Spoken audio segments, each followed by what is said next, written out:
Oggi globalmente più del 60%, siamo al 63-64% dei tumori che vengono diagnosticati guarisce. Un successo in campo oncologico ottenuto grazie alla prevenzione, alla diagnosi precoce e alla ricerca. Ma quando si parla di tumori le frontiere da raggiungere sono molte se si considera che alcune forme di cancro restano la causa principale di morte.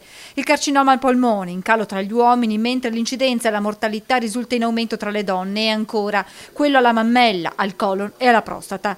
Tra i progetti in campo nel reparto di oncologia dell'ospedale di Verona, il Team Force, ovvero la presa in carico del paziente anche dal punto di vista psicologico, nutrizionale e dell'attività fisica. Un trattamento individualizzato per ciascun singolo paziente, senza dimenticare mai che il paziente non è solo la sua malattia, ma è un paziente a tutto tondo. Qui a Verona però le frontiere della lotta ai tumori vanno oltre. Il traguardo da tagliare entro 5 anni è quello di un'oncologia di precisione. Di classificare i tumori in base alle alterazioni molecolari, consentendoci di scegliere, questa è la nuova fase del progetto, la terapia mirata sulla base del profilo genetico. A questo si aggiunge il progetto nel prossimo quinquennio di portare il numero di pazienti trattati in studi clinici dall'attuale 5% al 10%. Siamo convinti che la migliore assistenza che possiamo offrire al paziente passa per la ricerca e passa per le nuove terapie.